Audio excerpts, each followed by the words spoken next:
Welcome all our regular viewers, listeners from the Torah Anytime platform, from the Facebook platform, from now the newly joined the Lighthouse Project out from Florida platform. So we thank everybody for joining us. And the idea for tonight is, Bezrat Hashem, to be a understanding of what we need to prepare ourselves for.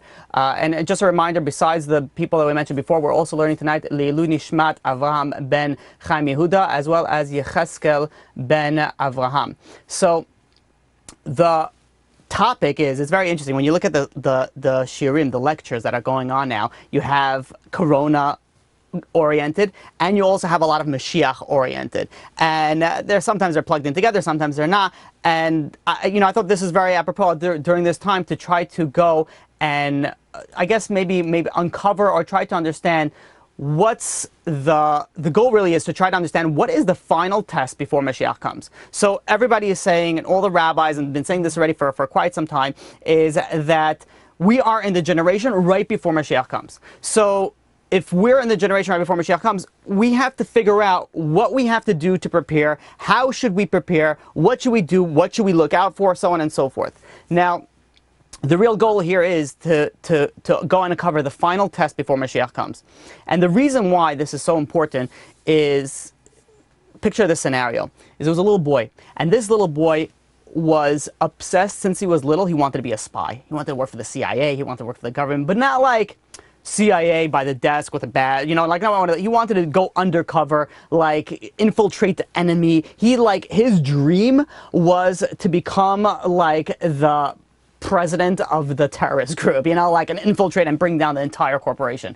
So ever since he was younger, he knew that he had to study well. He had to be in good physical shape. He had to be intellectually very, quick on his feet. He also knew that he had to know martial arts. So since he was a little kid, he excelled in school. He did exercise every single day. He took karate, kung fu, jujitsu, krav maga, anything. He went all the way.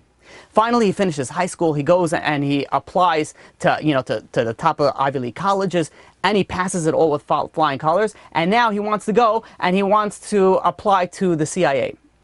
And he applies to the CIA, and he comes in with a very, very impressive resume. While he was in college, besides acing everything, he specialized knowing how to write and read and speak in different languages. He was fluent in Arabic, he was fluent in Mandarin Chinese, he was fluent in so many different ideas and concepts, really like the top of the line. So, of course, he gets a meeting with the recruiter right away. And he comes in over there, the recruiter is amazed, loves him. And he says, come in, we're going to start you on training. And he is beyond himself. He's going and he's training, he's taking everything in. But one of those people, not that, they come into the training, and there are people that come to the training and they're like sleeping and be like, are we getting paid for this? Like one of those people. And then there are people that are like, should we write this down? Someone sneezed and they were like, okay, the boss sneezed. Who are we supposed to like? Who are we supposed to make sure that we treat very respectfully because they're the ones who are writing the check? Those people that are very meticulous in everything? That's what he was. He was so meticulous that while he was studying and training under the CIA, he didn't just study what they told him to study. He went and he studied like everything else. Like, what was the clothing issued by the CIA? What type of clothing they required? What type of guns they issued and why they issued that? He went into such detail. He became a Talmid Chacham, the Havdil of the CIA and the playbook. And after a long period of training, a long period of testing, a long period of transitions, he finally gets accepted into the CIA. But again, he didn't want to be just an entry level in the CIA. He kept on applying for higher and higher positions. And long story short, he kept on getting it. He kept on succeeding in everything that he was doing. Finally, he came to the final place. This was known as the most elite spy group, the most elite group in the CIA. No one even knows about it. That's how elite it is. It's so secret, even the president doesn't know about it. And they go, and people that apply there, 90% don't even get in. And he applies, and everybody's very impressed with him, and he gets in. He gets in, he does this. This training was beyond. This training was so difficult that he thought that he was going to break. He couldn't go, and he couldn't, even fathom finishing it. He was almost going to quit it. But you know what? He says, I worked so hard, let me try a little harder. And he kept on pushing himself, and he kept on pushing himself. And eventually, he passed this as well. 90% of the people that applied did not pass this. So he goes in, and they tell him, your first job is we're sending you out to Afghanistan. You have to go and you have to infiltrate Al-Qaeda. And he's like, all right, this is what I did. This is what I'm fluent in Arabic. I'm ready for this. They go out, him and his team, they go out to Afghanistan and they do surveillance for the first month. And everything is going well. They're in their, they're in their own situations. No, they didn't approach the enemy yet. And all of a sudden, one day while they're doing surveillance, all of a sudden he hears a little like a little sound. Then the glass breaks, and then he feels like something gets stuck in his neck. And he's like, with instinct, he takes it and he feels something is there. And he quickly pulls it out, and he sees it's like some sort of dart with, some sort of poison in there. And before he could do anything, he feels himself, passing out. He wakes up, and there's a bag, like one of those sackcloths over his head, and people are screaming in Arabic. There's a fan, above. There's chains everywhere, and all of a sudden, people, see that he's moving. They take off the sack and they start screaming to him in broken English. We know that you're CIA. We know that you're from the American government. Tell us how many people are watching us. Tell us. And they were starting interrogating him, and he, his training was not to break. And no matter what they tried to do, he would not break. And they tortured him, and they beat him, and they made him suffer so much. The CIA taught him in his mind, how to disassociate the pain from his brain. So he was able to take a lot more than what normal people would take. But then, eventually it took its toll. And he, blood was dripping down his face. He couldn't see. People are beating him. And finally, he's like, you know what? I give up. They kill me. They're not, I just can't go like this anymore. And he goes and he says they're about to start again with the torture. And he's like, no. Stop. I'll give it in. I'll tell you what you need to know. And they were like, oh, okay, finally. And they go and they clean him up. And all of a sudden they wipe off the blood. His swelling is like slightly going down. He's able to see.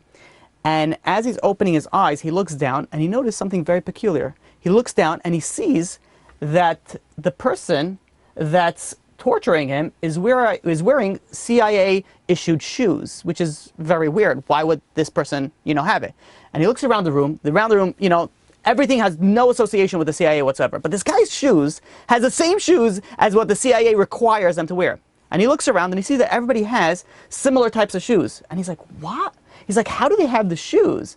And he's like, did they kill a bunch of CIA agents and then took their shoes? It's like, that doesn't make any sense. Until he started plugging things in together, and he's like, wait a minute. He says, I read once that certain groups, when they want to send on a really important mission and they know that they have a lot of information, what they do is that they go and they say that you're accepted, but then what happens is they're going to test you while you're accepted to see if you're really going to go, or you're going to break, or you're going to be able to hold strong and keep all the secrets of the US government to yourself. And he's like, wait a minute. He's like, maybe this is a test. And he looks around, he's like, yeah, this is for sure a test. All of a sudden, when he realized that it was a test, he got this strength that he was like, you know what, I'm not breaking. And they come in and they start speaking in broken English with an Arabic accent. They were like, so, what are you going to tell us? And then he has to think quick, because he realized that he said that he's going to tell them the secrets. He's going to tell them what they wanted to know. So he switches his mind. He starts talking in Mandarin and Chinese to them, fluently. And they're like, what's going on with this guy? And then he starts acting like a crazy guy, and he starts laughing hysterically, and he's like, I'm not telling you anything. And all of a sudden he has this boost of confidence that and they started torturing him again, but he wouldn't break. He's like, what do you mean? I know this is my guys. This is my guys. And what made him so comforting is that he knew that these people, even though they're testing him and they're torturing and they're hurting him, he says they knew his limit. They're not going to kill him. They're not going to make him injured permanently. They knew what he was capable of and where his level is. So he was able to pass the test. And eventually he was right. They came in afterwards and they said this was indeed a test. Now, why did I tell you this story? It's so important to know if you know that you're getting tested, then you have so much more of a chance of succeeding. If you don't know that you're getting tested, it's going to be very difficult. Maybe you will succeed, maybe you won't. But if you know something is a test, then, okay, it's easy. For example, let's say somebody has a particular issue with getting angry. And gets angry in the house all the time. Screams at everybody, screams at people that are not even there. And then one time they tell him, hey, by the way, we're putting a camera, one of those hovering, drones that are just going to follow you along. and everybody's going to be watching that. And it's going to be broadcast on, live internationally. And do you think that he's going to go and he's all of a sudden going to blow up? No, he knows this is a situation where it's sort of like a test to see how he acts in his house. So he's going to go and he is going to act appropriately. So when we know that we're getting tested, we have a chance of survival. And this is why I feel this topic is so important. What are we going to be tested right before Mashiach comes? What is our test? What is our final test going to be?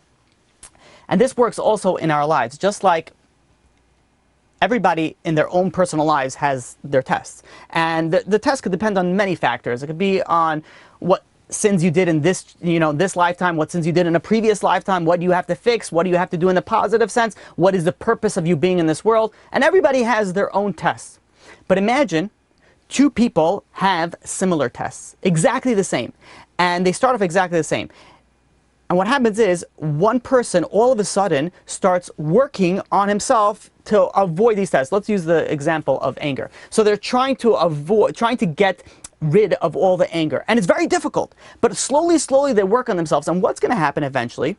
Eventually, that anger, it's not going to be so difficult to overcome because you work on yourself. Think about people that never kept Shabbat. In the beginning, it's very difficult, but over time, it becomes very easy, and then it becomes very enjoyable. So when you're going, and when you realize that you need to work on something, initially, it's going to be hard. But as time goes by, it will be easier.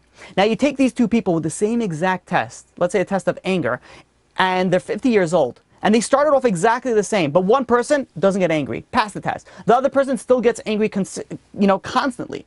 What's the difference? The difference is that this person slowly worked on themselves to the point that the test didn't really become so much of a test anymore. He was there, like he was able to focus and say, you know what, I'm not going to get angry. He didn't let his emotions overtake him.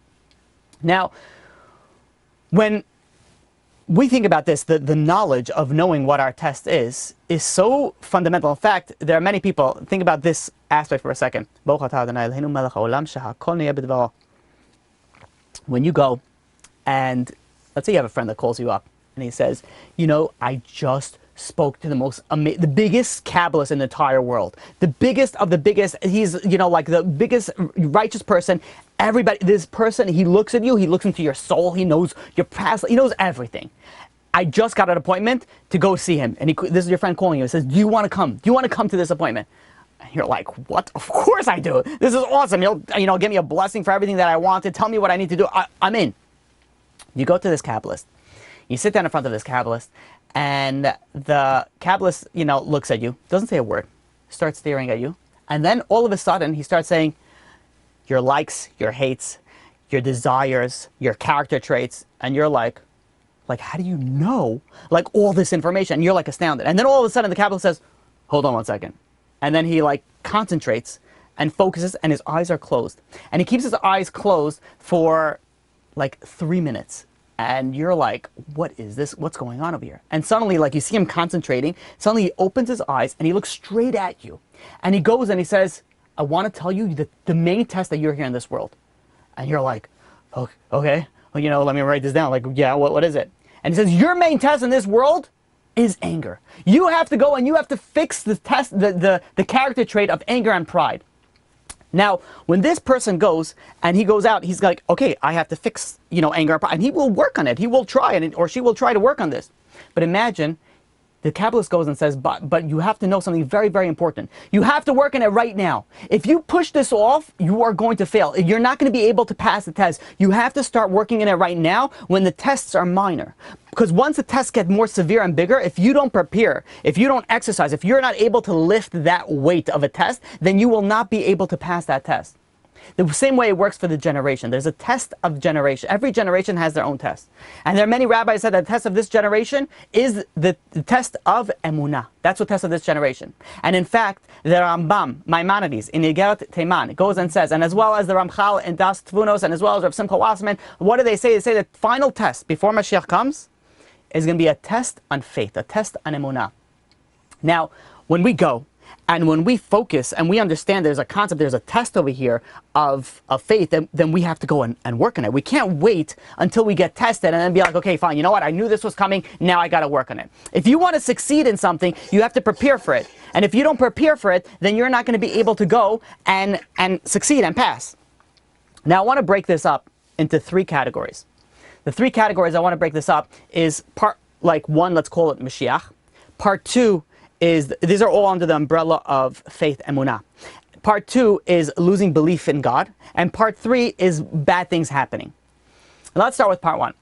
Part one with Mashiach. Rabbi goes and he asks a question like this. And he says, when Mashiach comes, we know that there is going to be a war of Gog and Magog. And during that war, Gog is going to have the permission to go and kill Mashiach ben Yosef. We know that there's two Mashiachs, Mashiach ben David and Mashiach ben Yosef. And our sages tell us, in certain scenarios, depending on how Mashiach will come, different lecture in its entirety and how we focus and how we understand this, but there's in a certain scenario, the Mashiach ben Yosef will die in battle. Ask Rav Hai Goy and says, why? Why did God give permission to Armilos, which is Gog? Why did he give him permission to have Mashiach ben Yosef go and get killed? And answers Rav Hai Goy, that is in order to break the heart of those who have no faith. Meaning that people are going to go and they're going to say, we waited for Mashiach for so long. 2,000 years we're waiting since the destruction of the temple. We're waiting for the temple to be rebuilt. And we're waiting on Imam every single day for Mashiach. And then what happens? And then Mashiach finally comes. And then what happens? He gets killed. They're like, you know what? I'm out of here. He says, this must be something is off over here. And what's going to happen? They're going to leave. They're going to leave Judaism. They're going to leave the covenant of the Jewish nation. Says the Alta of Kelm. Says also in the days of Egypt, the Jewish people were redeemed in the merit of the faith. Now, the redemption of Egypt is a model for the future redemption. And just like the redemption of Egypt, we merited to leave Egypt in merit of our faith, so too in the future redemption, which is the third Bet HaMikdash, which is Mashiach, which is after the war of Gog and Magog, we're going to merit how? Through the power of emunah in God. Now, there is a crazy Yalkut HaOim that says something unbelievable. It says something here so hard to understand. Say that in the future, what's going to happen before Mashiach comes, the Jewish nation are going to go to the Arab nation. And they're going to say, the temple is ours. Take the money, take the gold, take the silver, take everything, but leave the temple to us. And the Arabs are going to say, what? We're not leaving. He says, you know what? Let's make a deal. He says, we'll make a sacrifice to God, and you'll make a sacrifice to God. And we will see whichever sacrifice God chooses, that's who is going to be correct, and the other person has to join to the other group. So the Jewish nation says, fine, let's do that. And they go, and they split up these two korbanot, two sacrifices. The Arabs are sacrificing on one side, and the Jewish nation are sacrificing on the other side. Says the Yalkut HaOmim something unbelievable. Says, you know what's going to happen? He says, whose sacrifice is going to go and be accepted? Not the Jewish nation. It's going to be the other side. The other side is going to go and that's what's going to be accepted. And they explain because the Satan will prosecute us in front of God. And what happens is, the Arabs are going to see, you see, we're the right religion. You see, there was a fire that came down from heaven and our sacrifice was accepted and yours was not. You have to join our religion. And the Jewish nation says, no, we're not joining. And there's going to be a battle. A lot of people, unfortunately, are going to die. We're not going to get into it. God has performed a lot of miracles. The Jewish nation is going to escape. After 45 days of being in the desert, then Mashiach ben David is going to come. Then Eliyahu Navi is going to come. And that's going to enter the era of Mashiach. That's what this Yalkut says. They asked Rab Simcha Wasserman. They said, Rabbi, is this really what's going to happen? The Arabs there's a sacrifice, they're going to be accepted. Is this really what's going to happen? And Rab Simcha Wasserman says, this is exactly the process, but not necessarily the scenario. And he goes and explains the final test will be a test of faith, a test of emunah, a test of faith, seeing that, look how it looks like they're right, or it looks like something is wrong over here. The final test will be a very difficult test of emunah, of faith. Now, this is a very serious test. If somebody is not aware and somebody is not prepared for this, people could lose it. Because you have to go before the test comes, you have to go and you have to prepare yourself for it. You have to go and you have to work on yourself on this. Now, when we go and we look at the idea of emunah, we could break it down into like two basic concepts. Number one, the concept of emunah, faith, is that there is a God. That's a foundation. It has to be there. If not, then what are you having faith in? That's part one. Part two is that God sees and controls everything and does everything for the best. I mean, God has power over everything and He's all good. So we could split it up into these two sections, that there has to be a God, and this God has the power and all-knowing and is all good and wants only the best for you. Now, these are the two factors that I want to speak about in the final two parts of this idea. Now, the second part, which I want to focus, is the idea of that there has to be a God. And you see nowadays, you have people, the atheistic movement nowadays is unheard of. You know, you're talking about close to 1 billion people on planet Earth that claim themselves to be atheists. It's something that's unprecedented. Throughout history, people believed always in something. Now you have people that believe in nothing. Says Rabbi Nachman in Breslov in the Sichas Haran that there's going to be a great disbelief that would grow in the world because of our many sins. And he goes and he says that, great disbelief. There's going to be a great confusion that people are going to go and they're not going to believe in the things that they ought to believe. And then says Rabbi Nachman in Breslov that praiseworthy are those that hold on to faiths during these times. And also we see this in many places. Before Mashiach comes, there's going to be a flood of kfirah, a flood of heresy that's going to descend upon the world. There's a Mishnah in Sotah, and there's a Gemara in Sanhedrin, page 97a, if you want to look it up, that says that before Mashiach comes, the government, it will be so much that even the government will turn to kfirah, will turn to heresy. This is going to be out, all over. It's going to be so prevalent that this is going to be a norm. That's how scary it is. Now, why is this going to happen? Says the Gemara in Sukkah, page 52a. And it says something very interesting. It says when Mashiach comes, once Mashiach is here, the Satan, the evil inclination, will be slaughtered. It will cease to exist. This is why you can't, if you want to do tshuva, if you want to fix yourself, you can't wait till Mashiach comes. Because once Mashiach comes and the Satan gets slaughtered, it's game over. You can't do anything at that point in time. There's going to be a small, window of free will, if we could call it that. But you're not going to be able to do tshuva. Tshuva has to happen before. The Torah Chaim goes and explains this. It says, what's going to happen over here? If the Satan is going to be destroyed, you know what's going to happen? There's a concept that is very well known in the science world and every world, that before a power gets extinguished, that it gives off the all its power, all its strength. Think of it like this, that nighttime is the most dark right before dawn, right before it gets light. And you see this also, unfortunately, people are passing away, nowadays, an unprecedented amount of, numbers. And if anybody has ever been next to somebody who, as the neshama was leaving the body, what we see is that right before they die, or it could be even a few hours before, all of a sudden it looks like they're getting better. It looks like they're healing. It looks like they're becoming better. And then, out of the blue, they pass away. And this works also with a plant. Right before a plant, withers and dies, it will try its hardest to go and produce seeds that it could, spit out a seed or whatever it is that they're able to do, to be able to go and make sure that the plant is able to go and reproduce, again. So, explains the Torah Chaim that the evil inclination is going to die, and it knows that it's going to die. So what happens before it dies? It gives all its power, all its energy right before it dies. It gives like a burst of energy. And the Satan, before Mashiach comes, is going to give a burst of energy to try to go and overcome and break people down in sin with whatever power that he has left. This is why the Gemara in Sanhedrin, page 97a, goes and says that before Mashiach comes, there is going to be an extra level of chutzpah, brazenness in the world. And we see that the young people, the Gemara says, will be arrogant and disrespectful and will shame the elder people. And you see over here, like the sins that will be before Mashiach comes is something that's, not the normal, not what's, not what your psychology, what the way that the world should intently, work. The idea over here is that the Satan is going to work so hard before Mashiach comes that it will try to make you go and sin in any way that it can.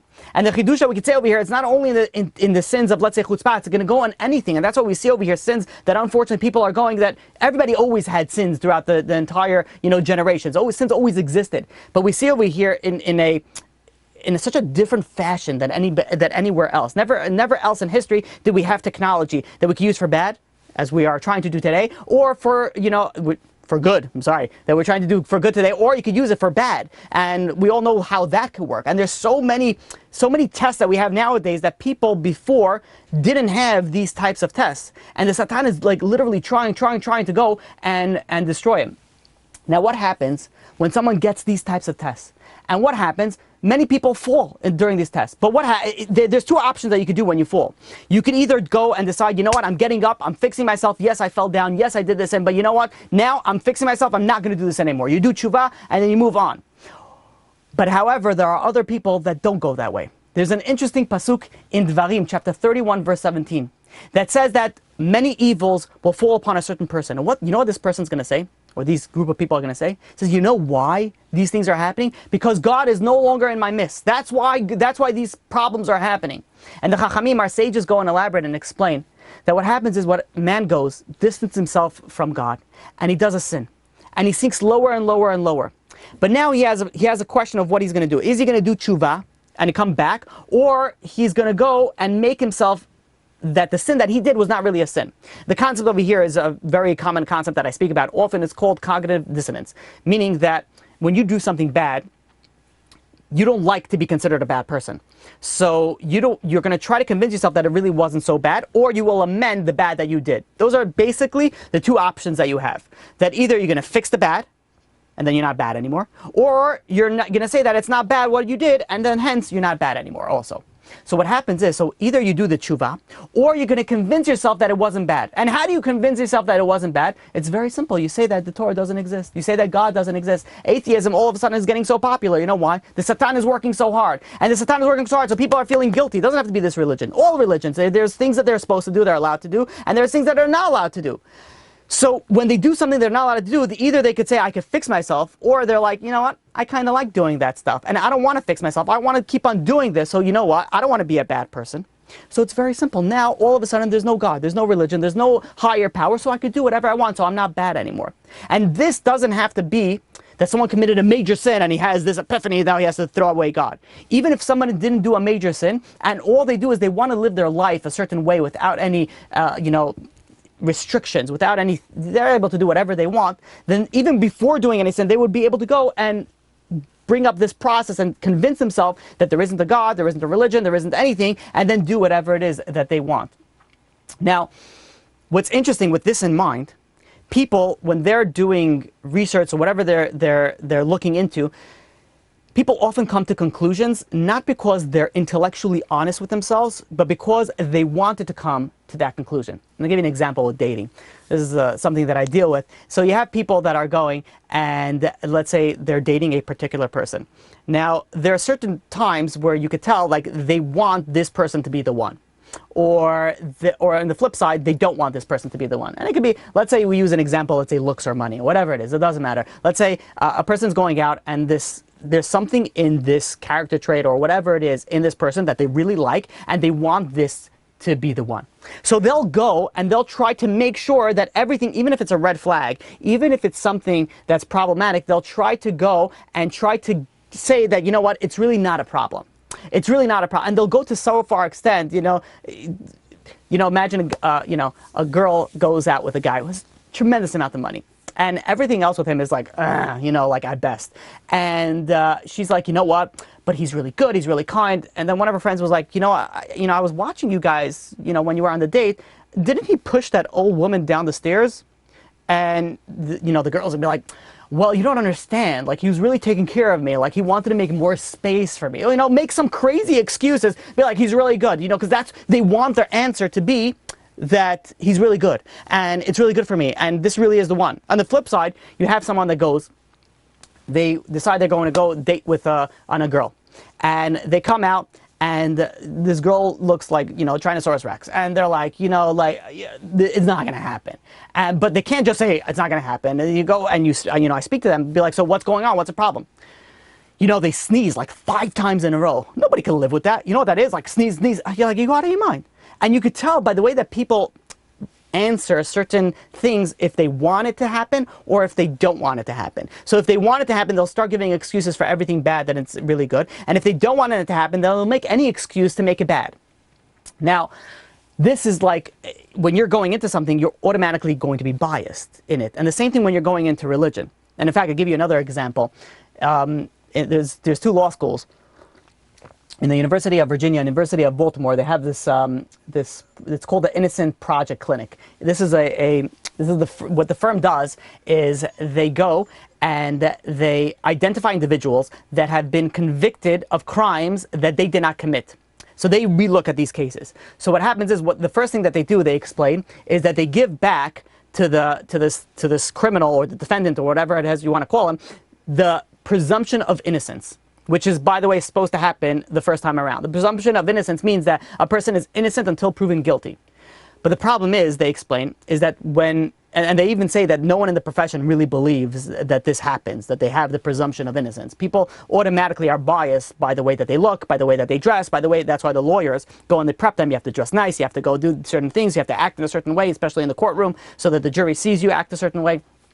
And they go and they say, what happens when jury sees a person sitting already, behind the defense table? They're going to say, like, he got here somehow. He must have done something wrong. So already, before they even figure out or find out what the crime that was committed, they already look at this person as guilty. So they're already biased even before they even realize what they did. And this is obviously not considered innocent until proven guilty. This is already guilty, and now let's see if we can prove him innocent, or vice versa. So the way that it works, and when I speak to people about, like, God, so some are honestly looking, they're intellectually honest, and when they see the overwhelming proofs of it, they get it, and they say, you know what, I see it. But others, it's very interesting, others, you could tell that they're not interested. It's like, they dated this girl that looks like Tyrannosaurus Rex, and they're like, you know what, I'm not interested. So even though everything is great about her, they'll make any excuse possible to make it that it's not really the right one for them. And one of the interesting things is that the focus where it comes from is like science. I'm speaking to these type of people, they have such a passion about science. Science is a god for many people. I without a doubt, I feel that very strongly, that some people, science is a god. And it's very interesting that if they have something that the Torah says, and then they have something that science says, and it doesn't seem to match up, automatically the Torah, it must be wrong. Not science. God, no, science, we buy that. Science, science is unbelievable. Science, but Torah must be wrong. And when I was speaking to one person about that, I was speaking to somebody recently, and I was like, why? Why would you say that science is so on a high level? We know something very, very obvious. Science has always been changing. It's always been evolving because we're learning new things. Always. The Torah has never been changing. The Torah has always stayed constant. So when you have something that's variable and you have something that's constant, which one are you going to look at when something is wrong that you have to, maybe something is going on over here?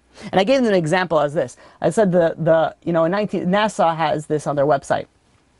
In the year 1919, the science world came out that the age of the universe is infinite. And then in 1929, just 10 years later, they say that the age of the universe is 2 billion years old. And by the way, when science says something, they say this is what it is. They don't say, most of the time, but they don't say, we kind of think this is what it is. No, they say this is what it is according to technology, according to science, and they're confident. If you don't believe in this, then you're not listening to science, and your mind is not working well, and you're not looking at facts. They love throwing out the word facts. Yeah, you're not looking at facts. And I'm like, okay, so let's look at this. So 1919, the age of the universe, for a fact, was infinite. 1929, for a fact, it changed 2 billion years. 1955, it changed the age of the universe to 6 billion years. 1965, it now was a range, 10 to 25 billion years. In 1993, which is not that long ago, the age of the universe was anywhere between 12 and 20 billion years old. In 2006, now the age of the universe is 13.7 billion years old. And if you go and you say that the age of the universe is not that, then you're not looking at facts. And the question is why? How is this a fact if every 20 years or every 15 years it changes to something else? So when you have something over here that is constantly changing, why are you focusing only on the changing aspect? You should focus on the constant. You focus on the Torah. The Torah is not changing. The Torah always stays the same. And the answer is because you want this to be right. You're coming into the picture biased. You're coming into the picture, I want this to be correct. I want the science to be right, and I don't want to believe in the Torah. I don't want to believe in all that. So how could you go? The real problem is that you can't convince somebody who doesn't want to listen. You can't talk to somebody that doesn't want to hear anything else. When Mashiach comes, the Gemara on top, page 49b, the Gemara on Hadlin also says that we mentioned before, chutzpah is going to increase. Chutzpah is arrogance. You know what? People are going to have such confidence, if I could even call it arrogance, in science, that if science tells them that there's no God, then they'll say, you know what? There's no God. They have such arrogance in the chutzpah that they have, that even though their parents were religious, doesn't matter what religion we're talking about right now, even though the parents were religious, all of a sudden they decide they know better than everything else. Because what? Because science told them. Even though science is constantly changing, even though science is constantly changing what it thinks and what it is, and it's unbelievable how people, and it's fascinating because I'm looking at it from a little bit of an outside perspective when people are talking to me. So when people are talking to me, either it works on anything, by the way. It's on dating, on business advice, on anything that people want. They're already lean towards one way. And they have this, and you could tell when you pick up different, the different verbiage that they use when they're talking, when they're asking, you could see which way they're leaning towards something. So when they're coming, they already want a certain answer to happen. And this is going to be the test before Mashiach comes. The test is going to be, are you going to be honest with yourself? Or are you going to go and you can convince yourself of what you want to be true? Are you going to go and say, listen, if bad things are happening, maybe I should do tshuva, maybe I should do something? Or are you going to say, you know what, no. You know what, this is a scientific explanation for this and it has nothing to do with anything else. And you're going to go and you're going to convince yourself whatever it is that you want to convince yourself. Because before Mashiach comes, it's going to be a test of faith. And if we don't see a test of faith now, I don't know what you call it. Because you see this on all angles, on everything from the way that people run their business, from the way that people raise their children, from the way that people speak to their spouses and treat their spouses. They have emunah and bitachon has such a foundation on every single aspect of their life. There's so much that we need to learn about this. There's so much that we need to implement about this, that we could see that the Satan is working overtime on full force now. That concludes the second part. Let's go to the third part. And the third part is bad things. Now, why is this included? Because let's say you have people that they say, you know what, okay, I see that the Torah is true. I see that there could be a God. Or even if you don't say that. But they say, but what about the Holocaust? How could there be a God if there was a Holocaust? There's a very famous scientist, which I'm not going to name, that the reason that this scientist doesn't believe in God is because how could there be so much problems and issues in the world and there be a God? And it's very interesting because the reason that this scientist says that there's no God is not because of scientific proof or anything like that. He's going more on a philosophical thought process. And he's saying, no, you know what the reason is? The reason is because there can't be a God, because if God is all good, then how could God allow so many people to die? And that's really what I want to focus on the third and final part over here. The Ramchal in Das Tvunos goes and says something very interesting. It says that the generation before Mashiach comes, the primary test is going to be with things that seem to be contradictions. There's going to be like in the way that God governs the world. They're going to see, look at this, tzaddik veralo. You're going to see a righteous person that he's suffering. He says, well, I don't understand. And you see a rasha, a wicked person that is doing very well. And people are going to watch good people suffer.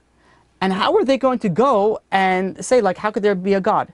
Says the Ramchal, says the test is going to be when people see this and they're going to still remain loyal and faithful to God.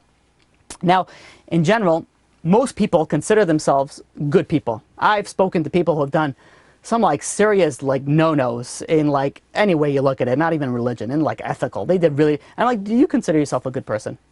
And they're like, you know, I've done some wrong in my life, but yeah, overall, I am a good person. Yeah, people generally consider them, they say, okay, I have to grow and I have to gain, but overall, I'm a good, decent person. Some people even go to the extent that I'm a tzaddik, and if somebody wants a blessing, you know, of course, you know, like I just gave a $1.25 to charity. Of course, come on. You know, I sat in a class while playing Candy Crush. You know how righteous I am right now? So they go and they convince themselves that they're either good or on the, on the other end of the spectrum, completely righteous. Now, what happens when a bad thing happens to this person who thinks that they're good? They're going to say, like, oh, I don't get it. Why do bad things happen to good people? I'm a good person. Why is bad things happening? So they all of a sudden, these thoughts come to their mind. They're going to start getting angry. Wait a minute, how could there be a God? How could there be all these things? They're going to start getting angry. This is what it's supposed to. I keep Shabbat, I keep kosher. This is what I get. How could it be? People ask questions all the time, like, how could it be that I started keeping Shabbat, I started keeping kosher, I started keeping modesty, and my friend didn't do any of that? She's married with kids and has a husband that apparently loves her, and I don't have any of that. And they say, why? Why is all these questions? And of course, you know, the questions that keep on coming back again and again, like you look at righteous people and how they have it so bad, which means is not only the question is on me, now the question is also on other people. How come that other people are so righteous? How could it be the Holocaust? So many righteous people go and pass away. Says the Rambam, Maimonides, in Igeret Teman. He says, as our exile becomes lengthy, many troubles will come upon us. And many, says the Rambam, will leave the religion. But, says the Rambam, some will have no doubts and will not be confused. And the Rambam, Maimonides, goes on and says that all the troubles in the end of days are trials. They are tests of belief and truth. That's what the test is going to be at the end of days. And the Rambam says something very important. He says you have to make sure that you teach it to the children and the women. And if I could add also, of course, the men, that they have to realize that any question of belief and emunah that they have should be answered. They should be answered to. They should know without a doubt that God loves each and every single one of us. And God takes care of us, and everything that God does for us is for the best, even though we don't see it right now. This is what Shlomo HaMelech says in Kohelet, chapter 8, verse 14. Shlomo HaMelech goes and says, Yesh tzadikim, you see righteous people, Hashem magia alehem ki maaser reshaim. You see righteous people that they look as if they were wicked, as if they had deeds of wicked. Why is God punishing them as if they were wicked? And the answer is in the Yeshayahu, in Isaiah chapter 55, verse 8. Says God answers, says, Ki lo machshavotay machshavotechem. My thought process is not your thought process. Velo darkechem darkai. Your ways of doing something is not my ways. I don't work. People try to understand God's calculations. And if they can't understand God's calculation, must be He doesn't exist. Or He doesn't, like they don't understand it. God says, what? You can't understand something that's not in your ability to understand. To give you an example like this, is that let's say somebody goes and wants to look at coronavirus under a microscope. So if they're looking at a microscope that doesn't have the power to magnify, because coronavirus is extremely small, it's 120 nanometers in diameter. It's very, very small. And by the way, to tell you how small it is, when you're looking at the very common pictures that are floating around of the coronavirus, those are magnified 12 million times. That's how much you magnify it. So if you're using one of those, I don't know, college, microscopes, you're not going to be able to see the coronavirus, the general ones. You have to magnify it so many times. So imagine someone goes, gives you a little dish, and says, I want you to check to see if there's coronavirus in here. And you go and you put it under the microscope, but your microscope is not strong enough. But you don't know that. And you're looking under this microscope, and you're like, no, there's no coronavirus in here. Are you right? You're 100% wrong. There is coronavirus there. You're just using the wrong materials, the wrong utensils to go and see it. And the same thing is, you have people that go and they try to understand God. How do you? It says in Yeshayahu, it says in Isaiah, you can't comprehend something that's beyond your comprehension. You're looking at it at a microscope that doesn't have the ability to go and magnify all these times. We don't know the calculations. We don't know why things happen. But one thing we do know. And how are we going to go and explain this? Moshe Rabbeinu asked this question to God in Shemot, in Exodus chapter 33, verse 18. Moshe Rabbeinu goes over to God, to HaKadosh Baruch Hu, and he says, Hareini na'at kvodecha, show me your glory. You know what Moshe Rabbeinu was asking God? Moshe Rabbeinu was asking God, I don't understand. How could there be righteous people that have it bad and wicked people that have it good? Please explain it to me. You know what God answered him? Lo tuchal lerot et panai. You're not going to be able to see my face, because nobody will see my face and live. The question is, how does that answer the question? And the pasuk goes on, the Chumash goes on in verse 23 over there. Says God, but it says, V'ra'ita et achorai, but you'll see the back of me. So how do you understand this? Explains the Chassam Sofer, says something so beautiful. Sometimes we wonder why God does certain things. Why God brings so much suffering upon the world.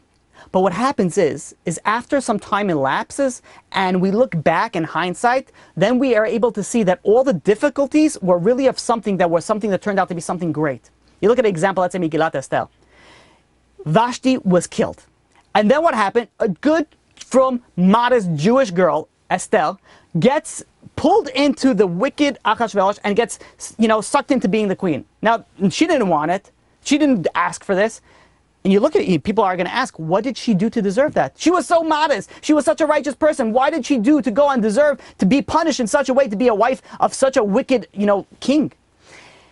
And what happens? You wait a little bit, and all of a sudden, when you look at the end of the story of Purim, all of a sudden, Megillat Esther, everything makes sense. Says, you know why? It looks so bad. It looks so bad. Why is such a good Jewish girl getting so much punishment? And the answer is, it's not bad. Relax. Wait a little bit. Once you see the end of the story, be like, well, you know what? She saved the entire Jewish nation. All of a sudden, it became not bad, but it became amazing. It became good. There's a story that Rabbi Azriel Tauber brings down that one time he was flying out from Israel. He was flying out to give a lecture in outside of Israel, and he gets to the airport, and it turns out that the flight was delayed for a crazy amount of hours, and everybody all of a sudden started getting, when the flight gets delayed about 35 seconds, people are like, come on, people get angry. How could this be? I paid this with good points, whatever it is that you say, I paid good money for this. How could you go and not leave? People get so angry, and everybody was running to the ticket counter, get me another flight. How could it be delayed? And there was one person that just sat in the corner, opened up a sefer, opened up a holy book, and started learning from it. That was Rabbi Azriel Tauber. And all of a sudden, he's learning, and he's focusing. Everybody's screaming. People start calming down. There was a Jewish professor that was also on the flight. He goes over to the rabbi, and he says, Rabbi, I don't understand. I was looking at everybody, and including myself. Every single person here started getting angry at the ticket person. They started getting angry at the airline. Why? We got to go. We have a business meeting. We have this. We have that. How can you delay us for so long? We got to leave. And I see you're the only one that sat calm, happy, sitting and learning. He says, how do you do that? So he goes and explains, he says, listen, he says the Torah teaches that God has full control of everything. And this too, somehow is for the best. And the rabbi goes and says that he went and he missed the lecture. He missed the lecture. He wasn't able to give the lecture because of time, because of the delay. And then he goes and he always wondered, like, why did God do that? Like, what good can possibly come out of that? He was going to go fly out. He was going to go inspire a group of hundreds of people. Why did God make it that he would go and he would miss his flight, and he would go and he would be delayed, that he wouldn't be able to make that, that event? And he didn't know. 15 years later, there's a person that walks up to him, has a kippah, has a long beard, and he goes over and he says, Rabbi Tauber, do you know who I am? And the rabbi says, I'm sorry, no, I don't. And he goes and he says, 15 years ago, I met you at an airport. And I saw that you didn't get angry when everybody else got angry. And I asked you why. And you said, this is the way the Torah teaches, that we know that everything that God does is for the best. And he goes and he says, you know, that inspired such a spark in me. He says, you know what, I'm Jewish. He says, I don't feel that way. And it inspired in him, you know what, let me go and look more into this. And I said, I started doing research and I started learning and I became a full Baal Tshuva. And he says, now I go and I learn. Says the rabbi, he says, you know, for 15 years, I always wondered what would be the good that came out of this. He says, now in hindsight, I see the good that came out, that I missed a flight and I missed a whole lecture of inspiring hundreds of people, so that I see that one person became 100% religious from that event. We don't always see the full picture. But over time, in our lives even, we could look back and be like, you know what? We thought that was really bad. But you know what? It kind of worked out for us for the benefit. And we look at this also when Moshe Rabbeinu approached Paro. And he goes and he says, let the Jewish people out. Let the Jewish people go. You know, Paro says, oh, the Jewish people, they have on their minds to go and dream about vacations, to get out of here. Let me increase the workload. And he went and he increased the workload. And Moshe Rabbeinu goes over to God, and we see this in Shemot, in Exodus chapter 5, verse 22, and it says, Lama hareta la'am hazeh? Why have you harmed this people? I came, says Moshe Rabbeinu, to go and save them, and instead of saving them, I made it worse for them? He says, God, why did you do that? Why did you go and why did you do that? And he goes on, the pasuk goes on, and God goes over to Moshe Rabbeinu. He says, you know, I appeared to Abraham, Yitzchak, and Yaakov. They did not question my actions, but you're questioning my actions? Ask Rav Yaakov Naiman in Darkei Musar. He goes and he says, I don't understand, what is God saying over here?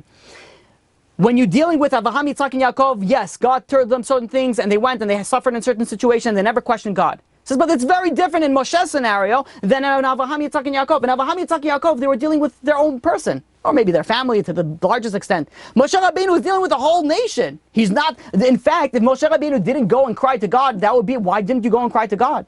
You should have done it. So as Rabbi Yaakov Naiman says, what was the claim against Moshe Rabbeinu? He should have cried. And the answer is, the problem was not that he cried out to God. The problem is the phraseology that he used. Moshe Rabbeinu used, Lama hareta la'am hazeh? Why did you cause bad? Why did you cause harm to this nation? God says, I never cause harm. He says, not only it wasn't bad, but in the end, it appeared to be that difficulty was the source of salvation. We know that the Jewish nation was supposed to be enslaved for 400 years. But they were only enslaved for 210 years. We just finished Pesach, and what do we say in the Haggadah? HaKadosh Baruch Hu chishev et haketz. HaKadosh Baruch Hu went and he calculated the end. What does it mean he calculated the end? The word ketz is the numerical value 190. The Jewish people were supposed to stay for 400 years. But what did God do? God wanted to make the end come earlier because he knew the Jewish people wouldn't be able to last. So he took 190 years off the 400. When you take 400, you remove 190 years, what are you left with? 210 years, exactly the amount of time that the Jewish nation spent in the land of Egypt as slaves. Now, we see over here something very interesting, that how was God doing this? That God made it that their workload would increase, so it would be as if they fulfilled the quota that they needed to fulfill in 400 years. So when it looked bad that they were stuck in Egypt and they were going, and Moshe Rabbeinu came and he was supposed to save them, and in the end he made it worse for them, that really difficulties really went for their best. And this is what happens, something very interesting, when Mashiach comes. When Mashiach comes, says the pasuk in Zechariah chapter 14 verse 9. It says, Bayom hahu yeh Hashem echad u'shmo echad. He says, on that day, God will be one. The question is, wait a minute, on that day, God is one today also. God is one all the time. God is never not one. God is always one. So what does it mean, Bayom hahu, on that day? And the answer is that sometimes we look at the way that God deals with us and be like, you know what? Now God is dealing with us lovingly, compassionately. He's giving us good. And sometimes he treats us, harshly and unfairly. That's how we look at it. Sometimes it's good and sometimes it's bad. The answer is not. In the future, you know what's going to happen? We're going to see how he's always was, is, and will always be dealing with us kindly and mercifully. In the future, it's going to be so clear that everything is for our best. That's what it says, Bayom Ahu, and that day, that day we'll see that everything that happened was really through mercy and it was really for our benefit. There was a story that was told of a man that was boarding his flight, and he was very hungry, and he went and he bought a box of cookies. And he put it in his bag. He goes down. He's, had a crazy, day. He's exhausted. He's starving. He sits down, and he goes down and he sits down and he's relaxing a little bit. And he says, you know what? He calms himself down.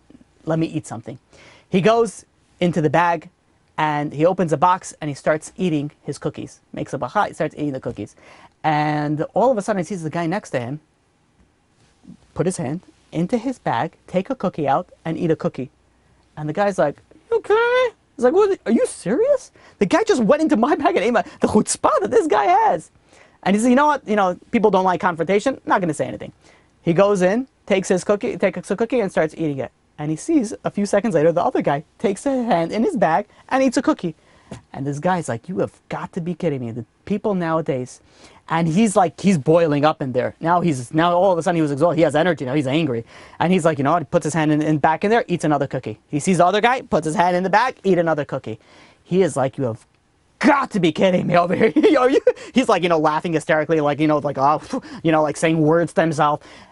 And all of a sudden he goes and he reaches down, and he takes a cookie and he sees there's one cookie left. He goes and he sees the other guy, reaches his hand into the bag, take the cookie, break it in half, put one back and eat the half of the cookie. And the guy says, you're unbelievable. He reaches in, takes the final cookie, eats it, doesn't say a word. He says, you know what, I can't deal with this right now. Relaxes, finishes, he drinks his water, and then he boards on the plane. As he's sitting on the plane, he's putting his luggage away. And as he's putting his luggage away, he opens up one of his bags and he looks inside and he's like, he sees over there, there's a box of cookies. And he looks in and he takes a box of cookies out and he sees it's completely full. And all of a sudden it hit him. He was so discombobulated that he reached into the other guy's bag and he was taking the other guy's cookie. So meanwhile, he was getting so upset at the other guy, but in essence, really, he was just taking the other guy's cookie.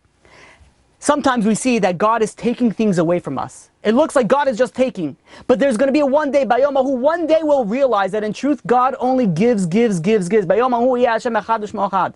And until that day comes, there's halacha and shulchan aruch. In Orach Chaim, it says, Kol ma da'avid rachmana l'tavavid. Everything that God does for the best. The Chavot HaLevavot goes and brings down a story also that there was a group of travelers that went to sleep against the wall. And as they were sleeping against the wall, there was like a stray dog that came up and walked up to one guy, picked up his leg, and sort of the dog marked his territory on this guy's face. And the guy wakes up with let's call it water, splashing in his face. And he's like, what? He's like spitting it, he's like gagging. And he's like, you have got to be kidding me. He's like, why do bad things happen to good people? I'm like, so good. He goes and he runs out and he goes to the nearest water source and he starts washing his face. He's like, God, why? I'm exhausted. I want to sleep. And you got to get out of all the people, he has to go do his business on me. And he's like, why? And all of a sudden, as he's walking his way back to go in his little spot near the wall, he sees that the wall suddenly caves down with a sudden crash and goes right on top of all these people. And all of a sudden, he's like, you know what, God, yeah, thank you for sending this dog, to do his business, because this saved my life. Rabbi Chazkel Levinston goes and says, in Parashat Beshalach, you see this in Shemot, chapter 15, verse 25, what does God do with the bitter waters? The Jewish people had bitter waters they weren't able to drink. He tells Moshe Rabbeinu, throw a piece of bitter wood into them, and that's going to make it sweet. Says the Ramban, Nachmanides, it says that God taught Moshe the ways of Hashem. He says, you know what? You know how God works? God makes bitter things sweet through bitterness. And there's something crazy. The Ramchal in Das Funas goes and says there's a rule that the situation that causes agony are the catalyst for the good that we later receive in our lives. And this is what one time Rabbi Yehoshua Levinstein was writing a letter of condolence to a certain person, and he says that when a person goes through hard times, this should cause a person tremendous amount of happiness, because this is a sign that something good is surely on its way. And this is how we have to go and we have to look.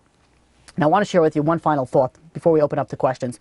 Something that is so important that when I learned this, it just blew my mind, the way that the Chafetz Chaim explains something. And the question that it goes is as follows. you have people that they get angry at God. They're like, God, I try so hard. I'm such a good person. I pray, I go and I do the mitzvot, and I go and I give charity, I do all these things, and they keep on complaining, like, why do I have such bad luck? They go and they complain, their luck, the mazal doesn't seem to be shining on them. The Chafetz Chaim explains something so beautiful with this mashal, with this parable. He goes and he says, a person goes through life, and unfortunately he commits many sins, many averot. But comes Yom Kippur, he goes and he asks for forgiveness. And what happens? God forgives him, atones for his sins. But what does that work? That works between sins that's done between you and God. But between you, a sin between you and your friend, you have to go and appease the person. You have to go and ask for forgiveness from the person. And if you didn't ask forgiveness of the person, Yom Kippur, it's not going to erase that. You have to go and physically go and ask the person for forgiveness. But what happens? If this person didn't ask for forgiveness, then that person has to come back in this world as a Gilgul, in reincarnation, and go and atone and fix that issue that he left off in the previous life. So imagine, says the Chafetz Chaim, this person passed away, was Nisa. And he gets up to Bet Din Shel Mala, he goes up to the heavenly court, and he sees his whole life passing in front of him. Nothing was forgotten. They see every detail. And he goes and he sees all the terrible sins that he did. He's like, oh no, what's going to be? But then Bet Din goes and shows him that he's praying on Yom Kippur with such sincerity. He's crying. He's asking God for forgiveness. And Bet Din announces, God forgives you for all these sins, all these sins. And he has, when you're, getting judged, you have like a, there's a jury, and that jury is your family and your friends, and everybody's cheering. They're so happy. You got vindicated from the things that you are going to get punished for. They're so happy. But then all of a sudden, there's this black angel, huge monstrosity of an angel comes up, and he says, wait a minute. He says, this person got into a fight with his neighbor, and he insulted him, and this neighbor never forgave him. Now this person has to go back down to this world and ask for forgiveness again. And when this person starts hearing that he has to come back to this world, he starts crying, he starts begging, he has so much regret. It's like, I'm so sorry for what I done. Please don't let me go back down there. He doesn't want to. And they say, I'm sorry, but there's no other option. We have to send you back down. And he goes and says, you know what? When you sent me back down last time, you made me rich. And I was extremely rich, and that brought with me arrogance. He says, if only I was born into a poor family, then I would have been humble, and I would have never gotten into such a quarrel with my neighbor, and I never would have gone and hurt and insulted him that type of way. So he goes and he pleads in front of Bet Din, and says, please, this time, please make me sure that I'm going to be poor, I'm going to be humble, and give me some sort of deformity. He says, make me, you know what he was asking for? He says, make me suffer so that I shouldn't be arrogant, says the Chafetz Chaim. This person is going and begging the Bet Din Shel Mala. And the Bet Din says, I'm sorry, we can't make you poor. We can't make you as with a deformity, because then it's not going to be the same test. Your tshuva won't be an honest tshuva. Your tshuva has to be exactly the same. You have to be in the same scenario. So he goes and he pleads with them, says, please, I'm begging you. And all of a sudden, while he's pleading and begging, there's a white angel that comes in. And the angel says, look at how much merits this guy has. This guy has so many merits. He's done so much good with his money. And because of this angel, the Bet Din decided they're going to they're going to accept his request. And in the end, he's born into a life of poverty and suffering and deformity. Then goes the Chafetz Chaim. He says, people go and they complain about the bad that they have in their life, about what they are forced to suffer during their lifetime. Says the Chafetz Chaim, who knows what you're complaining about? It could be that before you came down into this world, you begged God for this. You begged God to give you this test. You begged God to put you in a situation that's difficult because you knew that you had a certain test that you need to pass. And the only way that you're going to pass it is if you would have been born in a situation that is difficult for you. That you had to be born in a situation where you are raised secular, or you are born in a situation where you are more angry, or you're born in a situation where you didn't make the panasah that you wanted to, or whatever it is that you have, you're not married yet. No matter what it is, you don't know. It could be that you begged for this. And we go and we pray for God for so many Yeshua. We pray God for so many things. And God is not answering us. And you're saying, God, why are you not answering me? And God's saying, I am answering you. You don't know the full picture. You begged for this in the world above. And now I'm giving that to you. We don't know the full picture. And when we go and we lose faith, we lose emunah, we lose bitachon, because it seems that God is not answering our tefillot, or it seems that God is not listening to us, or it seems that God hates us, that is completely incorrect. This is going to be the test before Mashiach comes. It's going to be a test of emunah. People, unfortunately, are going through so much suffering now, so many problems that we have. But the question is, how are you going to deal with those problems? Are you going to have emunah and bitachon and realize that there's a loving God, there's a loving creator that created you and put you in a certain situation, not only for your benefit, but also knowing that you have the ability to go and pass this test? This is the final test and the final generation. There's going to be so many questions that we have, whether it be from Mashiach, that we're going to look that things are just doesn't make sense. It doesn't seem right. Are you going to go and you're working yourself on your emunah? You're going to fix yourself. You're going to work on yourself earlier to know that when the bad things happen, you're going to go and you're going to be able to overcome it.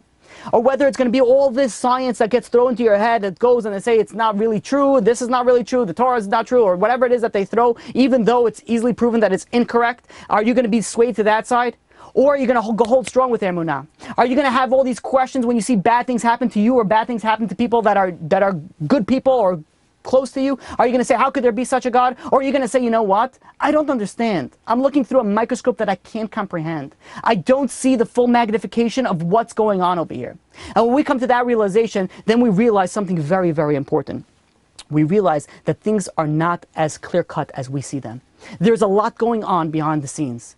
And we have this test coming up, and not only coming up, it is right now, and it will be. People ask me all the time why I speak so much about atheism, why I constantly, bring this up. And the answer is because this is a huge test right now. And to be honest, Mashiach come, now. But in the unfortunate event that it doesn't, I foresee this being a bigger issue. I foresee this being a bigger issue, and I'm trying to get in front of it. This is something that we have to figure out. We have to go and we have to train our children to show them that God is real. We have to show them that Torah is real and it can be proven. And not only that, we have to go in and instill it into ourselves and realizing that everything that happens, everything that happens is for the best. We instill this, and when we realize that this is a test that we have to pass, and this is a test that we have to deal with, now we have the opportunity to go and to figure out, are we going to work on it? And when we work on it, we'll have a chance of passing it. Or we're going to say, you know what, I'll deal with it later, and may God have mercy on us if we could pass it or not. My blessing I give to each and every single one of you is that Bezrat Hashem will be able to not only overcome this, the test will be so easy that it wouldn't even be, we're at such a high level that God doesn't have to send us any suffering that we have to pass this. God doesn't have to send us any difficulty. And Bezrat Hashem will bring the Mashiach b'meher b'yameinu from the good, and we won't have to see any of the suffering anymore. We'll now open up to any questions. Okay, so we have, over here I have to look at these, so funny, I have to read now, I have to zoom in over here. All right, questions, no questions, just comments. Okay, doesn't revealing all these things, okay, so here we have a question. The question is doesn't revealing all these things kind of ruin the point of the test? So that's a good question. The question is that now that we know that this is a test, so now it kind of ruined the test. It's like when your teacher goes and says, hey, by the way, focus on number 3 in your homework sheet because you're going to get tested on that. Okay, it comes to defeat the purpose of the, of the test. So the answer is yes and no. The answer is that when you go and you get a test from your, from your teacher, and they tell you, focus over here, if you're not going to focus on that, then with all due respect, you're an idiot. Obviously focus on that. That's what she or he told you to focus on. And if you don't, then there's something wrong with you. So it's sort of like giving you a, an area of where you're going to go and you're going to get, tested on. But the truth is, if we look into ourselves, we can really go and realize where we got tested in every aspect of our life. And the Kabbalists tell us that when things are difficult in your life, if let's say somebody has difficulty with stinginess, a person should know that that is that person's test. If a person has difficulty with dressing modestly, then you should know that's your test. That the things that are difficult for you, the more difficult it is, the more of a greater of a test it is for you. And that is what your focus in this world. And if somebody wants to know what's their main test in this world, if they look into themselves, what is the hardest thing for you to do? That is your main test. So in essence, this is not really saying something that's like cheating. If you look into yourself, you'll be able to see this. But then there's a test for the person, but then there's a test for the generation. The test for the generation, the rabbis tell us, the final test. Now, by the way, I want to be very clear. It doesn't mean that there's not going to be any other tests. Just like yourself or your own personal, tests in your own life, you have a test, let's say your major test, let's say anger, but you have a bunch of other other tests. But it doesn't mean that all the other that all the other tests doesn't count. You only have to focus on the anger. You have to focus on everything. And the same thing, the final test with emunah. Unfortunately, there are going to be other tests. Every single one of us has their own test. But the question is, the final test, the main test for the entire generation, that's a test of emunah. Okay. Share a thought. Okay, over here. Okay, so here's a thought. I heard a description of Chevle Mashiach. Imagine a rope that we're holding on, and the rope will we'll keep on getting shaken, the test, which is a test of Emunah, and we need to hold on tight during each shake of the rope. And the answer is 100% correct. I mentioned this previously also as well, that the idea over here is that let me just explain what the comment was, is when we go and we come to before the time of Mashiach, it's known as Chevlei Mashiach. Chevlei is also in Hebrew, whoever speaks Hebrew, is like a rope, like a chevel, it's a rope. And what happens with a rope? Why is it Chevlei Mashiach? Because a rope, imagine somebody has to go and cross this bridge, and this is the bridge of a rope. And this rope, they're standing on the rope, and let's say they're standing on a rope and they're holding on another rope for their balance. Now, imagine someone's holding on the rope and now they start shaking the rope from the other side. So all of a sudden they're shaking back and forth. The entire bridge is shaking. So if you hold on to the rope, then you have the ability to go and stay on the bridge. But if you're going to think you're cool and you're going to let go of the rope, then you'll just fly right off. Chavle Mashiach, before Mashiach comes, the rope of Mashiach is going to be tested. What is the rope? The rope is Emunah. The question is, are you going to hold onto the rope? Are you going to grab onto God? Are you going to grab onto the Torah? Are you going to grab onto Emunah? If you grab onto Emunah, then you have a chance of passing that bridge and getting over to the other side with Mashiach. But if not, unfortunately, let's not finish that sentence. Okay. Any other questions? Because I got all the questions from the comments, I believe. Any other questions that anybody has from the Zoom? You could unmute yourself. I don't think I could. I don't know. I don't think I have to do something. No questions? Oh, yeah. If anybody ask a question, you can go ahead and under the reactions, raise your, there's like a hand suggestion there. And then that way we can go ahead and unmute you. That's cool. I never know you could do that. Zoom's wondering, I got a question. Yeah. First of all, amazing lecture. Thank Thank you. you. When Mashiach is going to come, or before Mashiach is going to come, are we going to have Gog and Magog? Or are we already in Gog and Magog? So that's an excellent question. The question is where are we vis-a-vis the Gog and Magog war? And the answer is really that we don't know the full extent of how it will go. And I'll explain it like this. So the rabbis told us, I believe it was the Chafetz Chaim, who said like this, said that Gog and Magog is going to be a three-part war. And the first part of it is going to be during World War I. The second part of it is going to be in World War II. And the third part will be in the final, right before Mashiach comes, where some people call it World War III, but however it is, you go and you interpret it. So there is a concept that the Gog and Magog did start, and we're in the process. There is also different ideas and how we go and we interpret it, that before, there's a few midrashim that speak about before Mashiach comes, Dever Gadol Ba'al Ha'olam means that there's going to be a great plague that comes into the world. And that's how some people are interpreting, the coronavirus is great. It really is a great plague throughout the entire world. And that's also part of the process. But there's something very interesting that I want to point out, very important, from the Rambam, Maimonides. And Rambam says like this. He says that when we look at all these concepts and predictions and understandings of what Gog and Magog is going to be, how Mashiach is going to be, he says that we have to look at this with an understanding that we don't really know how it will all finally play out until Mashiach comes. And then what happens is when Mashiach comes, we look in hindsight and we'll see how everything plugged in perfectly to how the sages said it. Because there's always different ways of interpreting it. And I'll give you an example like this, that the way that Mashiach could come could either be, either it could be Achishana, it could be brought very earlier, or be'ita in its time. And the Gemara goes and explains this as follows. The Mashiach could come either early or in its time. So if it comes early, how does Mashiach come early? Mashiach comes early if the Jewish nation goes and follows the Torah, follows the mitzvot, keeps the Shabbat, keeps everything that they're supposed to do. So we bring the Mashiach early because of the good deeds and the merits that we have. However, if we go and we don't do that, and we don't collectively go and bring Mashiach in this sense, then what's going to be is that Mashiach is going to come when it's the final time, meaning that it's going to be at a time where God's going to be, like that's it. It's game over now. Mashiach has to come because it's the end of time. So what's going to be the difference over here? The difference over here is going to be very, very important. If Mashiach comes early, there's going to be so much less suffering. The Gog and Magog is not going to be, from what we understand, the severity of it. It's going to be so much less suffering. It's going to be miraculous. It's going to be amazing. It's going to come through the good. If it comes to the final time, then unfortunately it comes with Gog and Magog. It comes with severity. And this is also how people go and explain the death of Mashiach ben Yosef. Mashiach ben Yosef doesn't necessarily have to die. But if it comes in the bad, then it's more likely that he will die in a battle, with battle of Gog. So it all depends on how we come. And so there's so many different variables over here. There are the sages just said that yes, we began the process, but where we are and how much we are ahead, let's hope there is. I forgot which, if I'm not mistaken, there was, I think maybe it was Rabbi Wasserman, but don't quote me. I think it was him that said that the majority of Gog and Magog was in World War II. Was during he passed away in the Holocaust. He's murdered from the Nazis. May God have avenge his blood. But he mentioned, if I'm not mistaken, he mentioned that that the majority of Gog and Magog was during that time.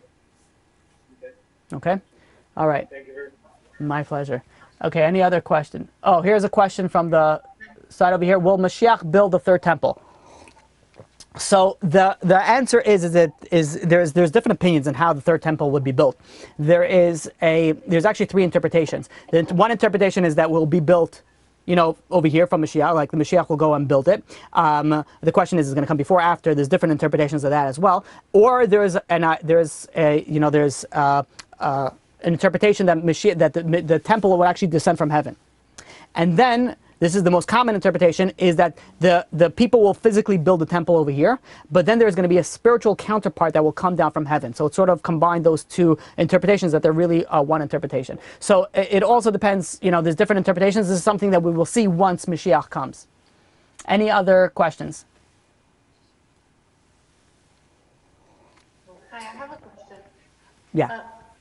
My name is Judith. I wanted to know, what does it mean Mashiach comes? Like, is it like a baby that has been born already and he's just kind of in the world? Or like, what does that mean, Mashiach comes? So that's a good question. So what does it mean that Mashiach comes? And I think your question is also focused more on what, like who is Mashiach, or like how is Mashiach, like the concept of that. And the answer is that Mashiach is a normal human being. It's not raised from the dead or whatever it is that people are interpreting it in different religions. Mashiach is a regular human being, and in every generation there is a Mashiach. So when that Mashiach, and by the way, it's very interesting. If I'm not mistaken, I think it was the Chassam Sofer who says that just like Moses, when Moshe Rabbeinu went, and he was, if I'm not mistaken, he was 80 years old when God told him that you're going to go and you're going to be the redeemer of the Jewish nation. Now, in his previous 80 years, he didn't know that he was going to be the redeemer of the Jewish. He only knew right when the mission came.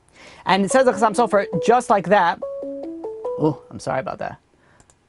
So, just like, I don't know if you guys could hear that, but let me see if I could exit out over here. Okay, so just like the times of Moshe Rabbeinu, Mashiach himself, which was the thing about the Redeemer, Moshe Rabbeinu didn't know that he was the Redeemer. So in the future also, Mashiach is going to be a very righteous person, but he doesn't know that he's going to be Mashiach until the time comes. Until the time comes, he's going to be extremely, extremely righteous, and then in the way of through prophecy, it will be revealed that he is Mashiach. And if that person, and then obviously when that person passes away, there's somebody else that takes the place. So there's always a Mashiach ready to come. So we can't say, Mashiach is just an infant, which unfortunately there's a religion that says, baby JC, they pray to it. It doesn't work that way. There's always Mashiach ready to come. If we go and we show God that we're worthy, Mashiach comes right now. That answer your question? Yeah. Okay. That clarifies it a lot. Okay. Just to follow up on that question, what does it mean by there's a Mashiach in every generation? Like, is there really like somebody? I know there's a lot of righteous people in every generation, but there's really a Mashiach in every generation? So maybe if I phrase it this way, it'll be clearer. There's somebody worthy in every generation of being Mashiach. Okay.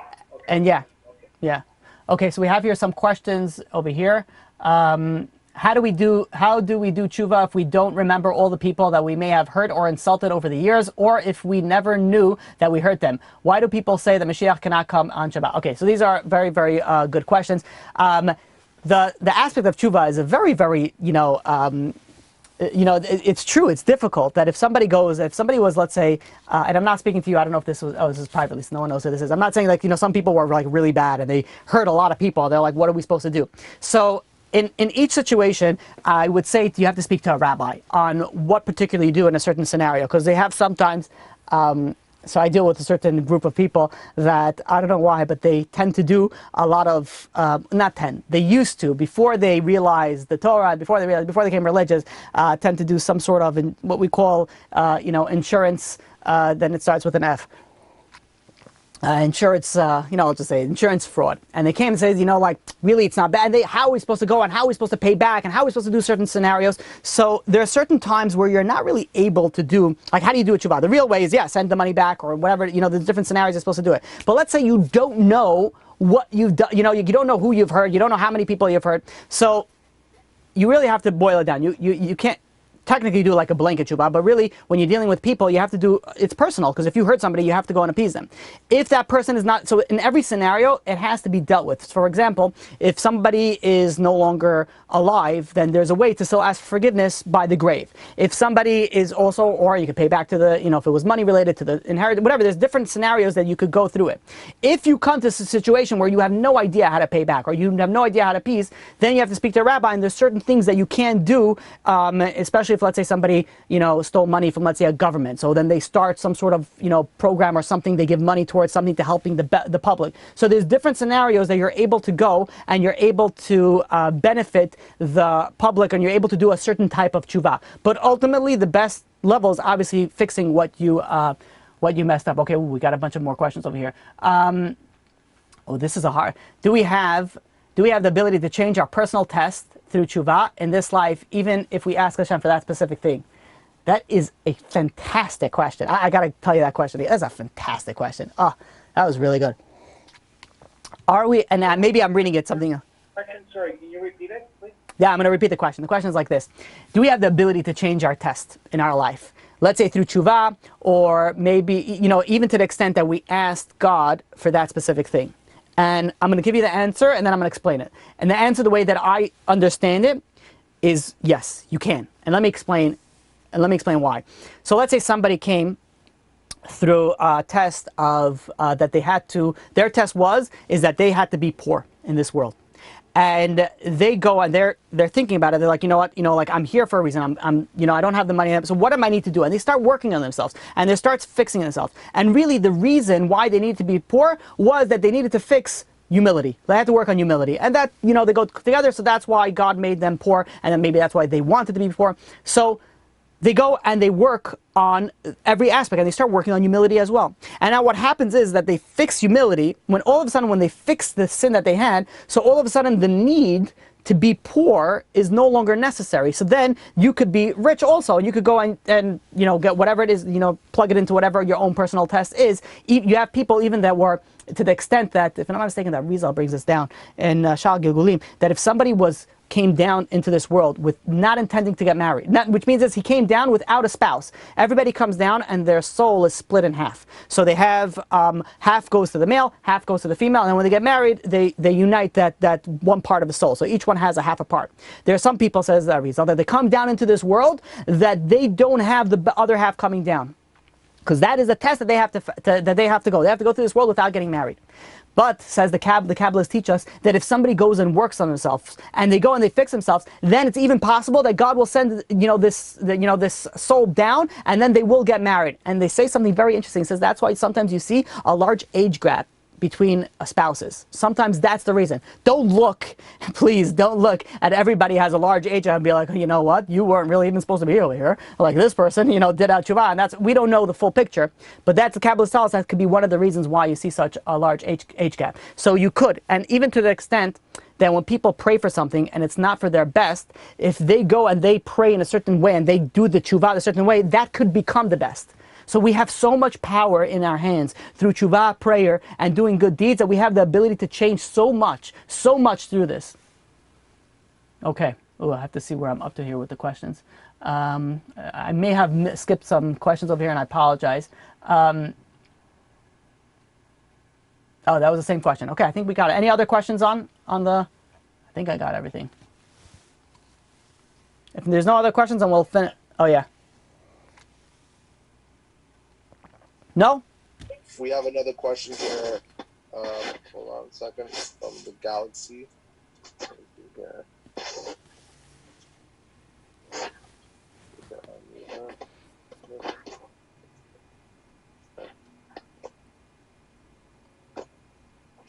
Oh, I guess not. No other questions. All right. Thank you all for joining. Thank you to the Lighthouse. Thank you for Bejuro. Thank you for all the organizations that were involved in this Torah Anytime. Bezat Hashem next week, same time. Thank you all.